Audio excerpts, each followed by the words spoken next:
Imagine going for a meeting and finding out that your boss or your senior is repeatedly mispronouncing your name. What are you going to do in such a situation?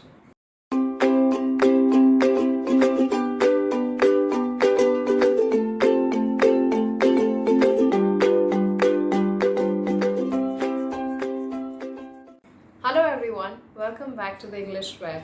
I am Bhagishri. There are several moments in our lives when we feel the need to correct someone, to offer our help or advice to someone, to put across a suggestion, or simply just share our opinion. But in such situations, it's very important to ensure that we don't come across as rude or impolite.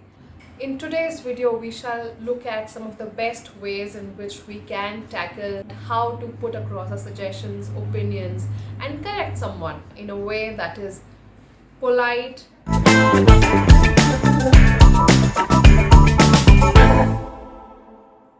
Despite all that you would be trying to explore with how you can communicate, it's essential to know how to use the right tone of voice at all times.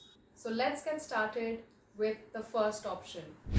Now, the first option is more about being suggestive. I took the example of somebody mispronouncing your name repeatedly. In such a situation, you may want to pronounce my name as so and so.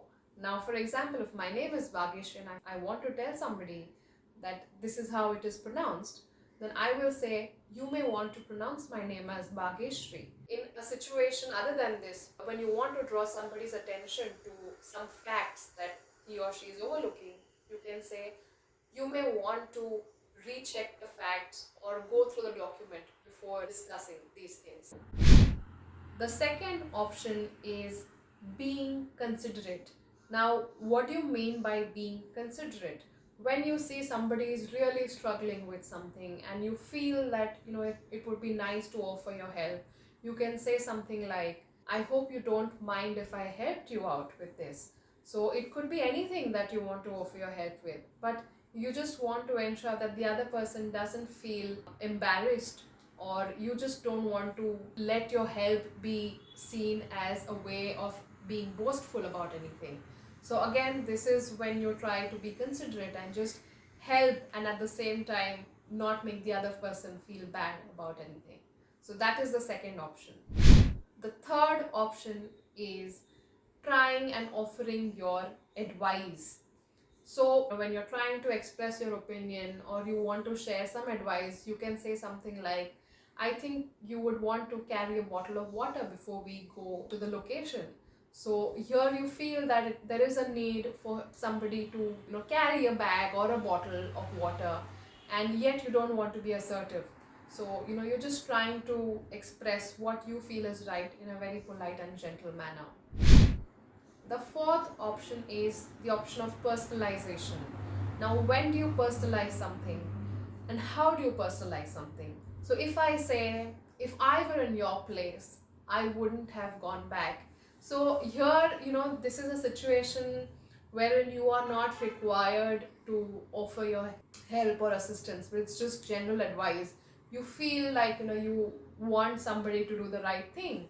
So you can just say something like, if I were in your place, I would have called him or her and just sorted the matter on phone. So this is your way of not being very assertive and forceful, and yet making an impact with your advice. The last option is, again, sharing your suggestion or your opinion. How do you do that? Now, we've seen how you do it in one way, which is you may want to check the facts. So that was one example. The other way of being suggestive is by saying, I suggest you read the document or recheck the facts before we have a discussion. So when you think that your point needs to be taken seriously and there needs to be urgent attention given to what you are saying, you can be a little more direct and say, I suggest you look at the facts before we have a discussion. This is a little formal and on the spur of the moment point, I would say, or option, and if you think there is a more subtle way, then you can always opt for it. This is only during the times when you feel that something is being overlooked and you need to point to the right thing ASAP. So these were 5 ways in which you can communicate while offering your opinion, while correcting someone, or just offering some advice to somebody in a polite and subtle manner. There are many other ways in which you can communicate and share your opinions, and if you do have any, then please do not forget to share them in the comment section below. I hope you liked the video, and if you did, then please do not forget to hit the like button. Also share your suggestions on the kind of videos you would want to see in the future, and do not forget to share this video and subscribe to the English Web. I shall see you guys soon. Goodbye.